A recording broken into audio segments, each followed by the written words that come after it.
whenever people talk about Marvel Comics, most people think of Spider-Man or Tony Stark, Iron Man, but virtually no one thinks of Asbestos Lady. In the 1940s, Marvel had a character called Asbestos Lady, and she was clad from head to toe in asbestos armor, which made her fire retardant. Fire retardant, which in my eyes is one of the most underrated Marvel characters ever. And today we're going to be going into the most underrated exercises, or the exercises that most people skip that you definitely shouldn't. Exercise number 1. If I had $1 for every time I talked about how effective and efficient hanging is as an exercise, I would have about $300 now. We have decompression of pretty much every single joint, starting at our hands, moving down through our elbows, our shoulders, our entire spine is getting decompressed. As you can see here, if you let loose, you're going to have major decompression in your lumbar spine as well. And it helps you not only pull everything apart, but also align your entire body in a single line if you are ready to relax. Not only that, but you're building insane grip strength, which is very helpful for multiple different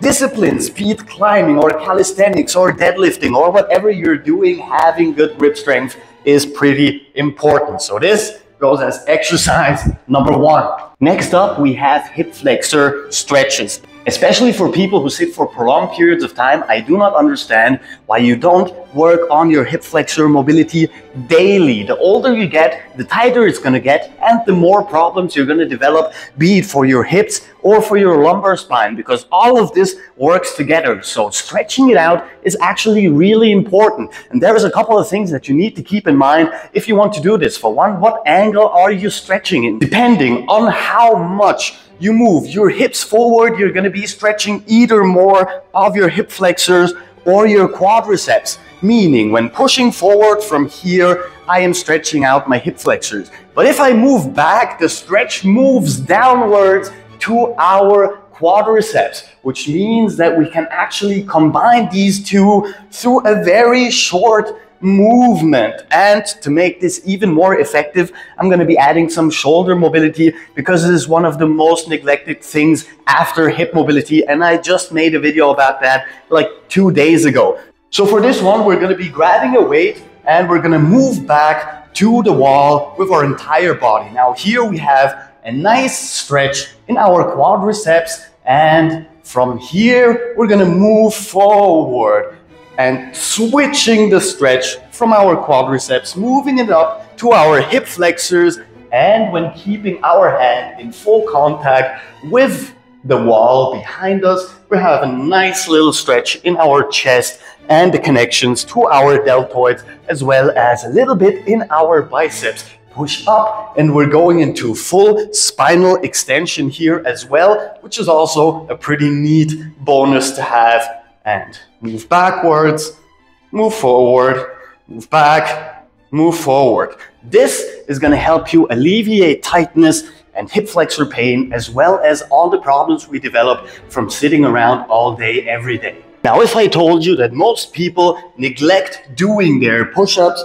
you would think that I'm crazy, because push-ups are one of the exercises that most people do. But there is a form of push-ups that almost nobody does that would be much more important to do for everyone, simply everyone, and that would be scapular push-ups, because we are mobilizing and activating our scapular and shoulder musculature and learning how to activate it properly, because most people actually don't know how to do that. So we're going to start out in a classic push-up position, and from here we're going to go into thoracic flexion and abduction of our scapula, pulling them all the way apart, lengthening as far as we can, and then from here we move into adduction, pulling together and bringing our spine into a neutral position, meaning this would be spinal extension, this is spinal flexion, and we want to switch from flexion and extended shoulders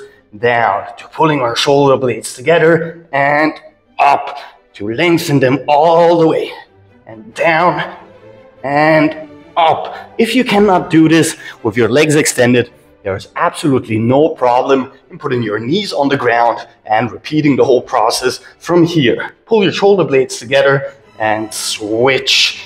Lengthen, flex your spine, and repeat the whole process once more in full range of motion. Which moves us on to an exercise in the same category. See, there are pull-ups called scapular pull-ups. And for those, you're basically depressing your scapula and then elevating it and going into full relaxation and having as long a range of motion as possible, only coming from your shoulder blades. Now, I'm gonna help you out with this one because I have heard from some people that they cannot go into this full depression and full elevation in their shoulder blades. And for this one, we have a very easy fix. So we're gonna be grabbing a stick and simulating the movement without having all the load that we have when we're hanging from a bar. And basically all you're gonna do,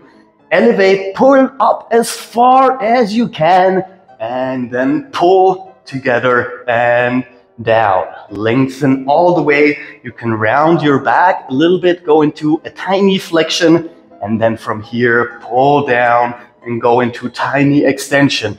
And we're gonna simulate that movement just a couple of times until we learn how to activate all the muscles that we require. Now, this wouldn't be a complete video if we didn't work on one of my favorite stretches, which is going to help you work on your entire posterior chain as well as the inside of your legs and build some core compression strength, which is really important in general when it comes to all kinds of fitness. And that will be the pancake stretch. First of all, we're going to sit down, legs open, and just loosen up a little bit. We're going to grab the insides of our feet. If you cannot yet, you can grab the insides of your legs. And all you want to do from here is pull your body down closer to the ground. Now, there are a couple of things that you keep in mind. First of all, you can either use your own strength like so and simply pull down as much as you can, or what you can also do is use reciprocal inhibition, meaning you're flexing the antagonists of the musculature that you want to stretch. In this case, that would be our abdominals, our hip flexors, our quadriceps. Because once we flex those, we are automatically releasing the tension in the agonists, and we are actively pulling our bodies down closer and closer and closer to the ground without having to pull. To make this a little bit more effective, we're going to additionally work a little bit more dynamically. Start on one side, sit up to the other side, and sit up and move to the other side. Repeat this a couple of times, and once again, move inwards to the middle. And having saved the best for last, we're going to move into the pull-up. Now, the conventional pull-up is not as neglected, but the different pull-up variations that seemingly no one works on but are really, really effective are as follows. So while most people work on biceps pull-ups and latissimus pull-ups, we don't have too many people working on one-sided or asymmetrical movements, or even just longer movements when it comes to pull-ups. Meaning, for instance, lateral moves, left side, right side, or circular moves like so, or adding, for instance, vertical and lateral movements in one. So what I basically mean with this one is just play around. If you have an exercise that you find interesting, that you enjoy doing, before you get bored of it and before you start hating it, maybe try out some different variations of the same exercise. It doesn't have to be something totally new. And this concludes our list of most underrated exercises. Go through all of them, try them out, see if you have fun with them, and if you don't, just leave it be, who cares? However, if you do, I am pretty sure you're gonna notice some amazing benefits from all the exercises we went through today. With that said, that's all the time I have for today. Thank you all for tuning in. If you liked the video, subscribe, and I'll see y'all tomorrow because we have new videos every day. Captain Cairo, peace out.